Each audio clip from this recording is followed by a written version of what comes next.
Alors je te parlais du Knos justement lors de la dernière vidéo. Il est vendu. Je m'attelle à le remettre en route parce que c'est un véhicule hiverné, tous les pleins d'eau sont vides. On fait les choses pour qu'il soit hiverné dans de bonnes conditions.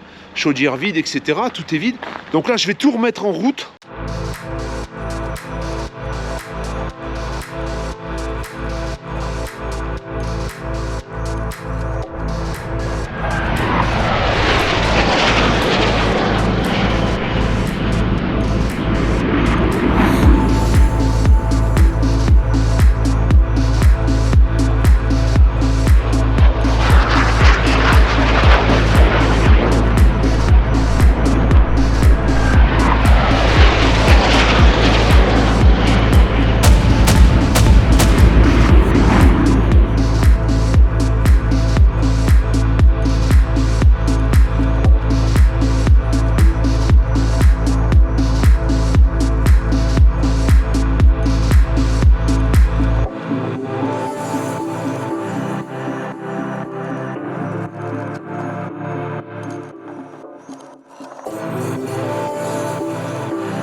Ensuite, qu'est-ce qu'on fait? Au moment où on a rempli l'eau, on démarre la pompe à eau, forcément. C'est souvent sur le tableau électrique qui est ici. Alors, par exemple, ici, c'est ce bouton qui est ici. Au préalable, on va au niveau de la chaudière, c'est souvent autour de la chaudière. On va avoir ce petit clapet ici de sécurité qui se met en route lorsque la température descend en dessous de 3 degrés. Ça veut dire que dans notre cas, on l'a remis en place et là, du coup, l'eau arrive à la chaudière. Ça, c'est les deux grosses choses. Alors, si c'est pareil, si vous avez laissé les vidanges ouvertes du réservoir d'eau, forcément, vous vous en apercevrez vite puisque ça coulera en dessous. Idem pour là. Et alors, ensuite, au moment où on met en eau, ce qu'on va faire, on va ouvrir tous les robinets pour pouvoir les purger. Tu as le robinet de la salle de bain, la douche, tu as le robinet de la cuisine et tu as le robinet de l'évier pour ce qui nous concerne. Et là, tu peux voir que là, je l'ai démonté. Et pourquoi je l'ai démonté? Parce qu'il y a une fuite. Sur ces robinets, c'est au départ, sur ce véhicule, il y a un contacteur pour déclencher une pompe immergée. Ça a été supprimé. Aujourd'hui, on a une pompe à pression qui est à l'extérieur, une pompe qui est beaucoup plus fiable avec un surpresseur. Donc le contacteur, qui prend beaucoup de place dans le corps de ce robinet, il n'a plus lieu d'être. Par contre, tout le corps du robinet est en plastique. S'il reste un petit peu d'eau dans la robinetterie, si ça descend en dessous de zéro, ça gèle. Alors là, je ne pense pas que ce soit descendu en dessous de zéro parce qu'il n'a pas fait très froid. Et à chaque fois dans le camping-car, toutes les fois où je suis venu, il faisait 5-6. Peut-être que le robinet avait un problème et que le fait de l'avoir coupé de l'eau et d'avoir remis l'eau, peut-être qu'il y a quelque chose qui s'est fendu, j'en sais rien. Toujours est-il que c'est pas une robinetterie très solide. Donc là, ce qu'on va faire, c'est qu'on va démonter le robinet. Je vais démonter le robinet, je vais aller en chercher un que je vais remplacer. C'est identique à un robinet de maison, hein. C'est exactement les mêmes connexions.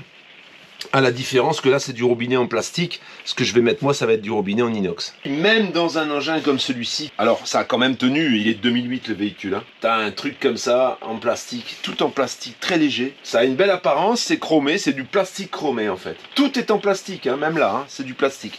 Ça je trouve ça un peu dommage, mais bon, ça a tenu, ça a fonctionné jusqu'à maintenant. Alors le bec est moins long, mais des becs comme ça on n'en trouve pas. Par contre, dans l'évier, comme il est beaucoup plus incliné, ça va aller parfaitement. C'est pas du tout le même poids. Là, on a quelque chose entre les mains. Là, par contre, c'est du balsa. Et alors, la petite particularité, c'est que ici, tu as des raccords 12-17. Ça, c'est la dimension du raccord. Hein, et ici, c'est ça, avec des serre-flex. Du coup, ça va pas aller sur le tuyau PER. Alors, du coup, qu'est-ce qu'il faut faire? Il faut acheter des raccords pour pouvoir adapter les flexibles de ton robinet. Donc moi j'ai dû acheter du raccord. Là on va serrer le tuyau là-dedans. Ensuite on a un réducteur de 15-21 à 12-17 parce que là malheureusement ou heureusement c'est du 12-17. On pourrait trouver ce type de raccord avec du 12-17 ici, mais là, moi où je suis allé, il n'y en avait plus. Donc, il y en a pour 65 € là, exactement, tu vois, raccord et robinet. Alors, j'aurais pu mettre un robinet un peu plus cheap, un peu moins cher, mais il n'y a pas une énorme différence. Et l'intérêt de celui-ci, c'est que c'est une faible consommation. Ça veut dire que c'est un faible débit, donc ça va bien s'adapter au camping-car. Ici, on a un surpresseur, c'est pas trop un problème, mais sur un camping-car classique, si tu mets un robinet maison qui n'a pas ces systèmes d'économie d'eau, eh bien tu vas avoir un filet d'eau, quoi. Alors que là, on va quand même avoir de la pression. Voilà donc, réparation effectuée. Ça fonctionne, il y a de l'eau. En dessous, eh bien, voilà les raccords qui sont là. On voit les flexibles qui montent. C'est très facile parce que c'est très accessible sur celui-ci. J'ai pas eu de gros problèmes. Alors méfie-toi quand même. Parce que tous les camping-cars ne sont pas équipés de robinetterie type maison, avec des tuyaux type maison. Souvent, le raccord entre le robinet maison et le robinet camping-car est assez compliqué parce qu'il faut trouver les bons raccords. Quand c'est des raccords comme ceux que je t'ai montré, par exemple, bon là ça va que les diamètres de tuyaux sont bons, sont assez importants, mais quelquefois c'est des tout petits tuyaux. Je sais sur les Bussner, par exemple, sur les anciens Bussner, c'était un peu spécial, hein. Lorsque tu as allumé ta pompe et que tu es en eau, bah tu purges bien sûr tous les robinets. Tu vois? Voilà, là c'est purgé déjà. Tu les mets sur eau chaude, ça va purger ta chaudière. Alors bon, là on est sur une Aldé, c'est un peu la même chose, remarque, mais normalement je pense que sur l'Aldé il y a un autopurgeur.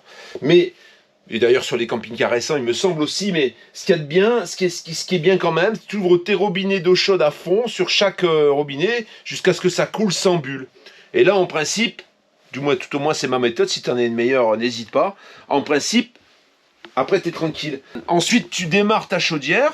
Alors si c'est une Truma, bah, il faut qu'elle dépasse un petit peu tous les cycles, hein, puisque c'est par étapes. Hein. S'il manque un des éléments, la chaudière elle se met en sécurité.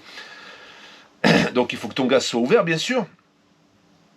Alors là, tu sais comment ça se passe. Hein. Les bouteilles, tu les as fermées avant l'hiver, et là, tu les réouvres, et puis pour réamorcer un petit peu le circuit de gaz, tu peux allumer les plaques chauffantes, par exemple. Comme ça réamorce. Parce que pareil, si tu allumes le frigo, quelquefois, tu peux insister 2-3 fois avant que le gaz arrive. Le mieux, c'est d'allumer les plaques chauffantes, comme ça, le gaz arrive tout de suite, tu vois quand il est arrivé, tu démarres ta chaudière, et tu contrôles que ça fonctionne bien. C'est notre cas ici, hein. On a démarré, ça a démarré tout de suite.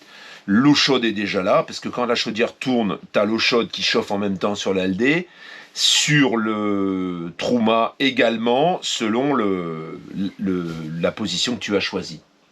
Ensuite, il y a le frigo, bien sûr, hein, qu'il faut tester, parce que quelquefois, le frigo, là il démarre, il n'y a pas de problème, mais il est sur courant, hein, de toute façon. Qu'est-ce qui se passe pour le frigo? Le gaz, surtout. C'est surtout au niveau du gaz. Quelquefois, tu as le gicleur qui peut s'encrasser un petit peu, et le frigo peut ne pas démarrer. Donc avant de partir, le mieux c'est quand même de voir si ça démarre. Et puis si ça démarre pas, bah, tu vas trouver tout un tas de tutos pour régler ton petit problème de gaz. C'est souvent un problème de gaz, ça peut être un problème d'agrégat, mais quand il a été arrêté depuis longtemps, tu n'auras pas ce problème d'agrégat. Ça peut être la cheminée qui est encrassée. Tout ça, c'est bien sûr à contrôler. Le dernier point, c'est de contrôler tous les éclairages. Et là, tu vois, moi, en contrôlant tous les éclairages, je me suis rendu compte qu'il y avait un fusible qui avait grillé. Donc, je l'ai changé. Et c'est tout. Et c'est tout. Après, ben, la pression des pneus, tout ce que tu as à faire normalement sur un véhicule, hein, avant de partir, le niveau d'huile, démarrage. Bon, bah, le démarrage, tu vois, là tu as vu dans la vidéo que j'avais plus de batterie, donc j'ai dû remplacer la batterie. La batterie, elle avait court-circuité. C'est souvent le cas d'ailleurs quand les véhicules sont stockés et qu'il n'y a pas de charge effectuée au niveau de la batterie. Et bien souvent, ouais, le véhicule, la batterie, elle fait tilt, hein, surtout quand c'est une vieille batterie, qu'elle est un peu basse en tension, et puis que tu as du zéro, bah là, souvent, tu grilles ta batterie. Il est prêt à accueillir son nouveau propriétaire. Je viens de voir, nous on le proposait à 63 000. Déjà, bon, en France, il n'y en a pas forcément. Et je viens d'en voir un, là, de la même année, mais avec le double en kilomètres, à 69 000 € quasiment en Allemagne. Je pense qu'il aurait eu une sortie possible en Allemagne, celui-ci. En fait, ce qui chiffonne un peu à la vente, c'est la table. La table qui est pas... Cette rajoute qui a été faite, je pense que c'est ça qui est un petit peu bloqué. Pour un engin de cette classe-là, c'est un peu dommage. Voilà. Alors le nouveau propriétaire, ça l'a pas trop gêné. On a un petit peu négocié le prix, ça va lui permettre de pouvoir changer la table. Mais sinon, il est très très équipé en solaire. Il y a vraiment un gros solaire dessus. Il est complètement autonome. Une grosse réserve d'eau aussi, puisqu'on a 300 litres. Quand on redémarre un véhicule après un hivernage, il faut bien contrôler aussi les connexions d'eau. Et là, on vient de remarquer qu'il y a un petit suintement d'un collier qui est mal serré. Alors, je te rappelle que sur ce véhicule, il y a un surpresseur. Et que le surpresseur, forcément, c'est pas trop adapté à la plomberie camping-car. On va resserrer le collier, tout simplement. Alors, je t'explique le problème. Tu vois, on a démonté le tiroir, on a tout démonté, en fait. Là-bas, là, il y a des connexions. Il semblait que les Riesling n'étaient pas bons et que ça perdait. Alors c'est vrai que quand tu utilises un surpresseur, forcément, toutes les connexions, il faut les contrôler parce que le surpresseur te donne presque 3 bars, souvent 3 bars. Et le problème, c'est que les camping-cars sont pas faits pour ça. Bon, donc là, on avait une fuite. Et en fin de compte, la fuite, elle venait pas de là. Elle venait d'un robinet dédié camping-car, hein, avec douchette, hein, tu vois, le truc qui sert à rien, quoi. Là, le tuyau de douchette, il perd au milieu. Il est quasiment neuf, ce robinet. Le problème, c'est qu'ensuite, ça a été raccordé. Le robinet a été remplacé et ça a été raccordé comment? Tu vois, ça a été raccordé un peu du bled, tu vois. On a coupé le flexible et bon, ça fait un raccord à la con, on va dire ce qui est. Donc... on en profite, on va changer le robinet et on va refaire ça correctement parce que là c'est pas possible. Petit robinet qui va bien, les flexibles pour arranger un peu le montage qui était un peu bizarre et on va monter ce robinet et normalement ensuite Joël sera tranquille et il pourra profiter de son véhicule, on va dire. On est jeudi soir, Joël était prêt à partir et comme on te l'a montré, le robinet, encore un robinet qui déconne, un robinet de camping-car qui a été monté à la wall again, hein, on va dire ce qui est. C'était du... En fait, ils avaient coupé du flexible pour les raccorder. Bon, là, on a tout fait proprement. Mais du coup, voilà, il y avait de la fuite. Et il y avait, du coup, le tuyau... il y avait une espèce de douchette sur l'ancien robinet. Qui passait pas bien en fait et en fermant le tiroir, en ouvrant le tiroir, à mon avis je pense que ça a dû être pincé plusieurs fois, ça s'est mis à fuir juste avant qu'il parte. L'eau elle commençait à couler au milieu du camping-car, donc voilà, tu vois, là c'est refait proprement. On a changé le robinet, regarde ça, un superbe robinet magnifique, robinet de luxe. Et là Joël qui est ici, nouveau propriétaire du Knos. Si jamais tu le croises, tu sauras que c'est Joël. Si tu es une femme célibataire, tu sauras que c'est Joël aussi. Tu lui fais un petit appel de phare et puis il s'arrête, vous vous arrangez. Hein Joël? Sur un malentendu, vous pouvez vous arranger. Joël, qu'est-ce que t'en penses? Écoute Pascal, merci. Puis écoute, ouais, faux départ, la petite fuite au moment du départ. Heureusement que c'est arrivé parce qu'il après il aurait roulé. Il se serait pas rendu compte qu'il y avait cette fuite. Et le tuyau, il a fini par exploser complètement. Hein. Et puis écoute, merci Pascal pour t'as encore démontré encore plus ton sérieux parce que je vois que tu t'es bien cassé la tête. Je peux pas te laisser partir comme ça. Alors ça, c'est assez rare que ça arrive. Mais bon, le véhicule, il a été arrêté tout l'hiver. Je l'ai remis en route. J'ai contrôlé tout ce que je pouvais contrôler. Puis là, c'est une fuite qui est apparue un peu plus tard, quoi. Hein, mais bon, sinon tout fonctionne. Voilà, Joël, il va faire son expérience dessus. Je suis content. Et puis voilà. C'est le premier départ de vie nomade, hein, pour Joël. Premier camping-car, premier départ. Premier camping-car, premier départ. Alors on lui a fait le briefing, là, il est arrivé hier soir. On l'a un peu briefé, je lui ai montré un petit peu tout ce que je pouvais lui montrer. Il y en a des boutons. Il y en a des boutons, ouais.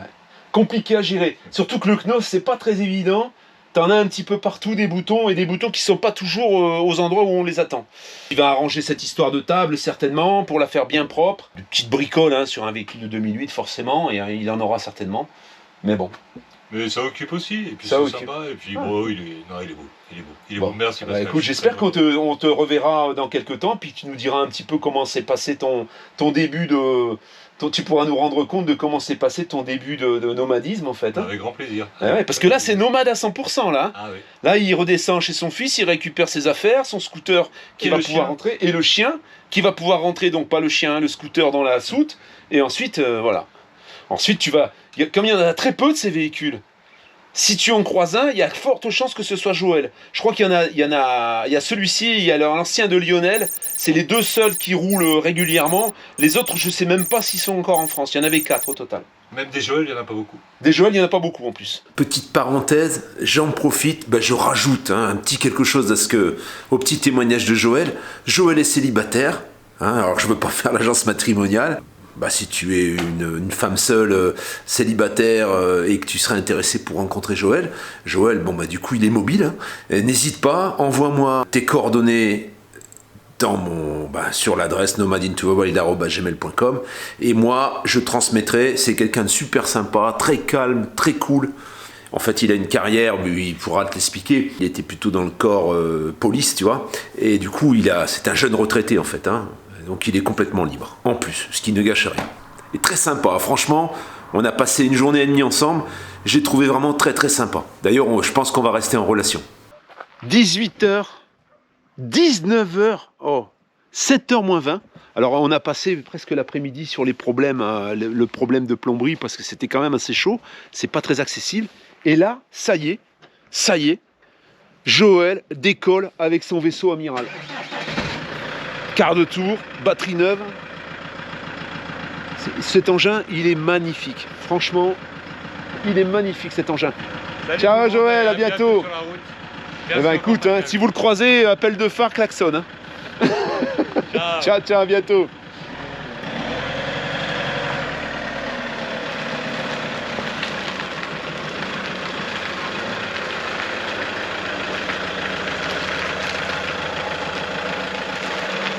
Braque à fond, à fond.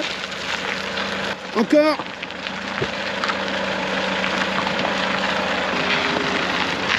Vas-y, tu peux y aller, t'es bien là.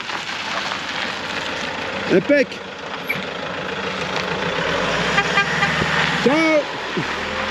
Ciao Joël.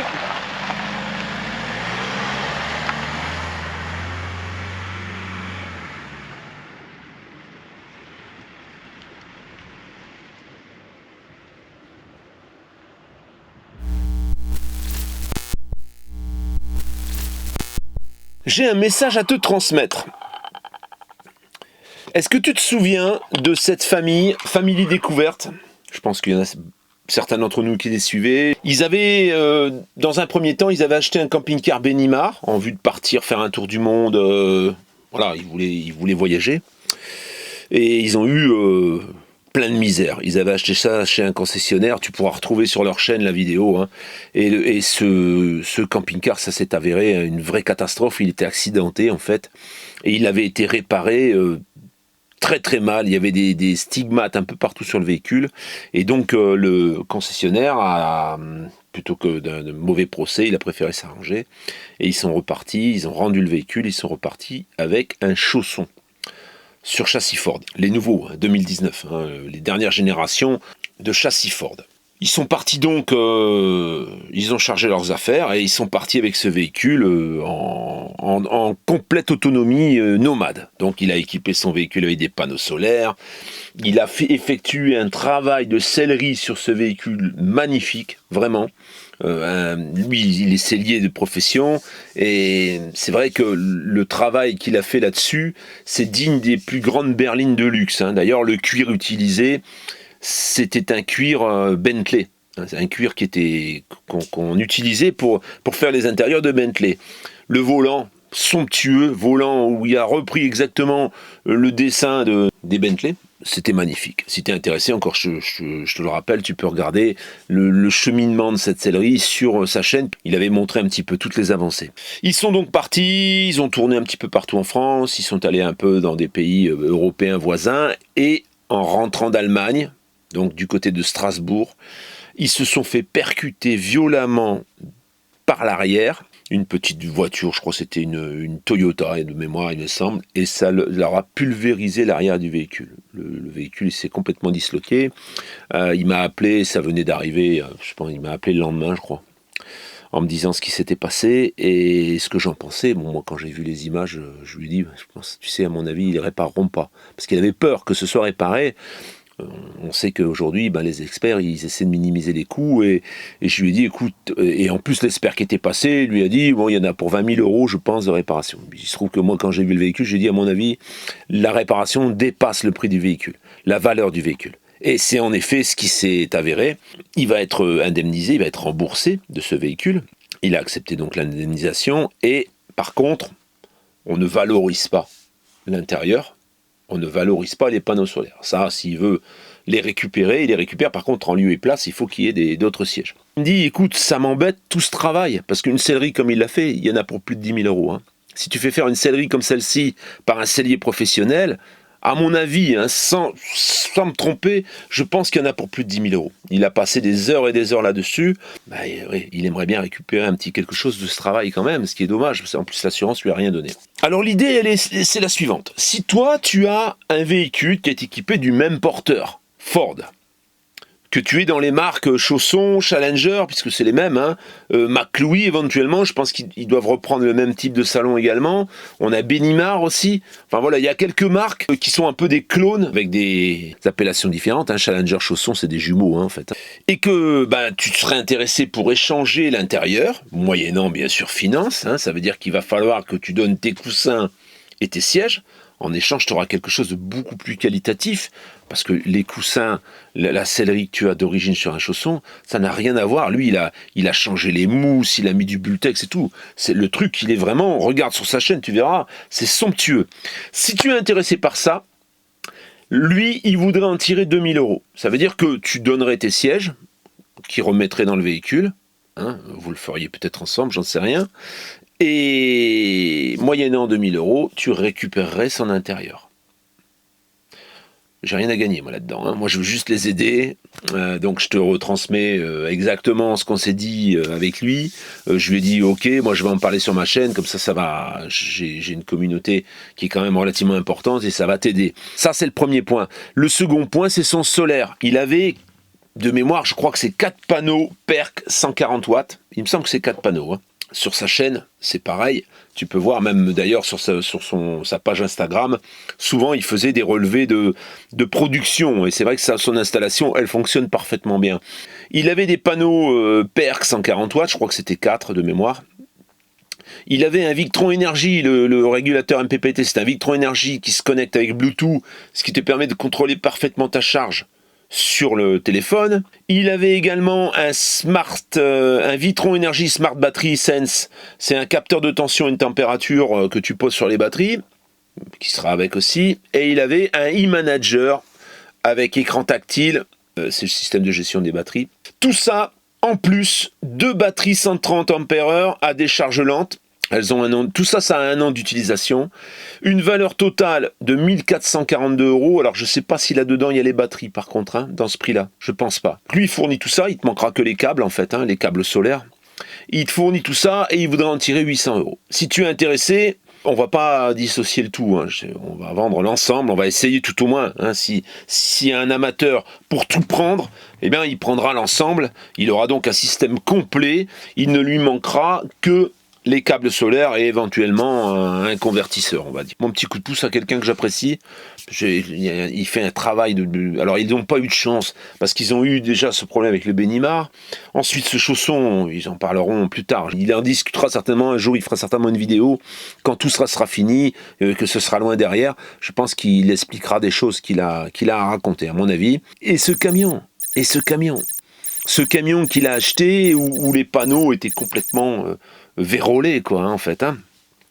Donc là, non plus, pas de bol, parce qu'il avait quand même commencé à travailler dessus, et finalement, ça s'est avéré être une merguez, Donc l'histoire s'est arrangée, il s'est fait rembourser le camion, je crois, ou une partie tout au moins, et ils sont passés à autre chose. Bon, aujourd'hui, Il entame une vie sédentaire parce qu'en ayant perdu son véhicule, ils ont été obligés de trouver une maison. Ils ont trouvé une maison et de là, il a cherché un travail. Il a trouvé un travail dans son domaine.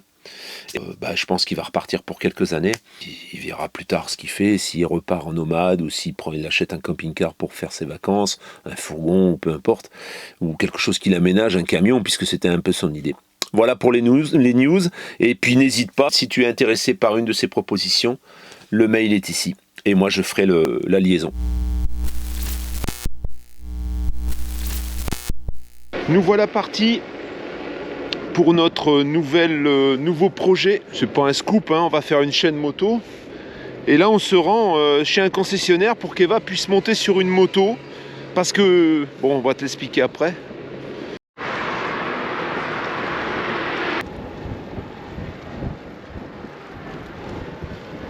On est où là, Chatounette? On est devant le magasin de moto.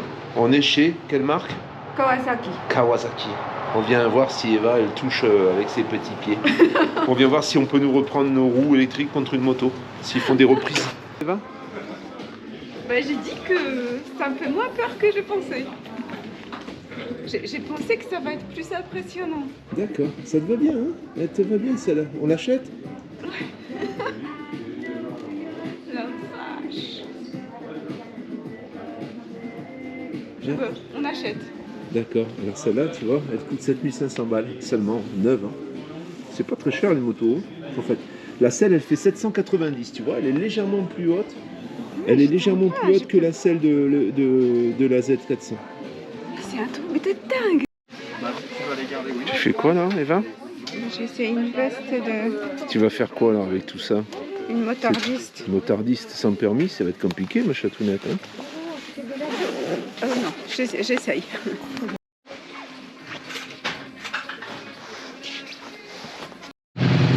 Donc tu choisis laquelle? Celle-ci? Ouais. ZX10R? Excusez du peu. J'enlèverai le vert, je mettrai le blanc à la place. D'accord, d'accord. Eva, on peut dire maintenant hein, pourquoi on zone dans les magasins de moto. On peut dire ou pas? Un peu, oui. Alors, qu'est-ce que tu vas faire? Je vais faire permis moto. Elle va faire permis moto. On va l'appeler l'aigle de la route. Et au lait de la trouille, ouais. C'est pour ça qu'on a été acheter des bottes et un blouson de moto, parce que bon, il va lui falloir ça quand elle va commencer. Alors, pour le moment, elle va passer son code. Hein. Donc vous verrez le code, vous verrez pas grand-chose. Mais le permis, par contre, on a déjà demandé à l'auto-école et on aura possibilité de venir filmer quand elle se fera son petit... Je vais me débrouiller. Quand elle va commencer à se débrouiller un tout petit pouillou. T'es au courant comme ça, tu vois. Et ça, c'est pour, en vue de la future chaîne moto, parce qu'on voulait que Eva elle puisse aussi piloter. Puis comme elle en rêve depuis des années, depuis qu'elle est bébé dans son berceau, elle va passer son permis moto. Gaël et Gaël, qui sont donc des abonnés qui m'ont fait confiance pour trouver leur camping-car. Je ne sais pas si tu te souviens, c'était le H720. Ils nous ont fait la surprise de nous envoyer un colis de Touraine. Touraine, c'est certainement l'endroit d'où ils sont. Comme ils savent qu'on est des alcooliques. Comme ils savent qu'on est des alcooliques, ils nous ont offert un coffret de bouteilles de... Alors, je ne sais pas si on peut appeler ça du champagne, mais en tout cas, les bouteilles, ça y ressemble. Et une bouteille de rouge. On va se régaler. Et des petits gâteaux, des palais, que Eva va te montrer tout de suite. Elle va nous faire la démonstration de te montrer comment elle les mange. Vas-y, fais la démonstration, Eva, de comment tu manges. Tu ouvres, alors, après je sers le champagne. Tu ouvres comme ça, hein. Moi je te fais la démonstration, j'ai perdu 2 kilos depuis le retour de Pologne. Et là j'ai envie de m'en mettre 1 kilo de plus parce que j'ai l'impression que je tiens pas au vent. Faire avec le thé, le biscuit. Donc Gaël et Gaël, merci. J'aimerais bien faire des vidéos sur des gens que j'ai suivis et qui sont maintenant... par exemple, 1 an après ou 6 mois après, comment ils perçoivent les choses en fait. Mais non, arrête. Fais là-bas, tourne là-bas. T'as vu? Ça va faire de la moto, imagine. Quand la moto elle va faire prout, elle va sursauter. Fais gaffe. Hein? Elle va faire de la moto, elle. Tu vois? Et quelle alors en plus, elle regarde les motos, elle dit moi c'est le ZX10 qui me plaît le plus. 200 chevaux, 190 chevaux. Ça va quoi. Mais ouais, mais c'est pas pareil. Choisis pas la moins puissante, hein, en faire plus. confiance à quelqu'un qui ouvre une bouteille et qui parle en même temps. Tu vas démarrer la moto, elle aura fait un petit caca dans sa culotte. Occupe-toi de ta culotte. J'en mets pas. Oh, ça. Il a une jolie couleur en tout cas. J'ai failli faire un accident. Voilà, tu vois. Elle a quand même une jolie couleur. Hein. Ouais, Rose Barbie. Eh ouais. Gaël et Gaël. Alors Gaël, c'est pas deux hommes, hein, ou c'est pas deux femmes, c'est Gaël homme et Gaël femme. Nazdrovie. À la bonne vôtre et merci. Merci, vous n'aviez pas besoin, mais c'était très sympa de votre part. C'est gentil. Mmh. Interesting. Il est bon, hein? Oh, oui. Très bon. En plus, je pense que c'est du. Je sais pas si on peut dire un vin mousseux ou. C'est pas marqué, c'est un crément, non? C'est ça, oui, je pense que c'est un crément.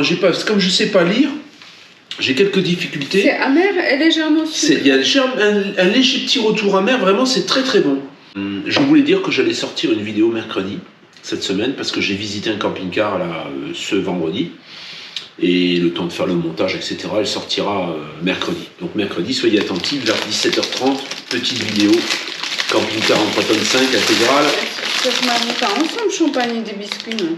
Fais un peu ce que tu veux, chatonnette, si t'as envie de manger. Je ne dis pas c'est du champagne, c'est là, ils vont dire nous on dit champagne, ça c'est pas du champagne. Après vous vous disputez tout, c'est la guerre, tu comprends? C'est comme les élections. En tout cas, j'ai la trouille. Bon, moins parce qu'elle pensait qu'elle toucherait pas en fait. Et là elle touche.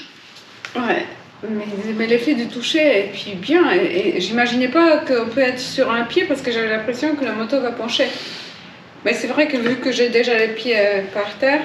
Elle me dit n'importe quoi. Avant qu'on y aille, je dis tu poses pas tes deux pieds au sol quand tu t'arrêtes. Le pied du sélecteur, souvent il reste sur le repose-pied. Non, n'importe quoi, elle me dit. J'ai la veste et puis j'ai... Attention, elle a les bottes aussi, hein. Elle a pris les bottes, hein. Alors là, j'ai pas le choix, je peux plus...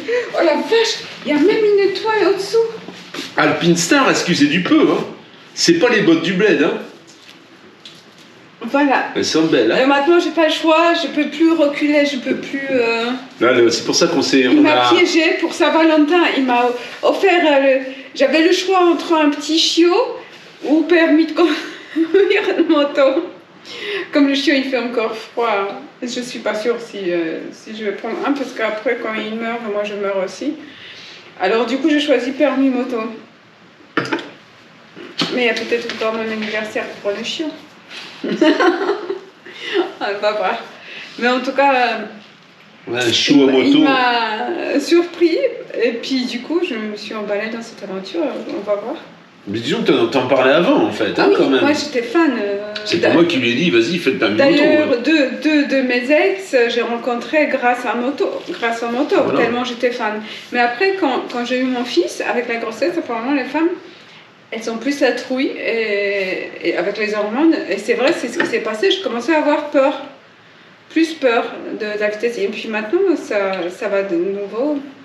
C'est pas ce qui m'a semblé quand on est allé en Audi R8 du temps où j'étais entrepreneur en Pologne. J'ai pas vraiment eu l'impression qu'elle traînait la vitesse. C'était déjà bon. Normalement il faut un an je crois ou quelques années. Moi quelques années plutôt avant que ça rejoigne. Enfin, à 50 ans faire permis de moto, bah... J'espère qu'on va pas se traîner. La dernière fois en camping-car, j'arrive derrière deux motos. Donc il y avait une dame avec son mari derrière, son mari il faisait sans arrêt des zigzags et tout, ils avançaient pas. Avec mon camping-car, je roulais plus vite. La dame elle était au milieu de la route tout doucement. J'espère que ça va pas être comme ça. Mais bon, on verra bien. On verra bien, j'espère. Voilà la famille. Eh ben écoute, on va te dire bonne soirée. Hein, et puis on va même te dire à mercredi. Alors mercredi, il n'y aura que moi, excuse-moi. Je ne devrais pas le dire, parce que sinon tu ne vas pas regarder. N'importe quoi. Bah si. Il y en a beaucoup d'entre vous qui m'apprécient, mais il y en a beaucoup qui ne me supportent pas. Alors c'est vrai. Moi aussi, il y en a beaucoup qui ne me supportent pas non plus. Hein, qu'est-ce que tu crois? Ok la famille, eh ben écoutez, un bon dimanche, une bonne fin de week-end, parce que là c'est la fin du week-end. Et on se dit à mercredi pour nous. Ciao ciao, à tout bientôt. Toi, t'es chelou.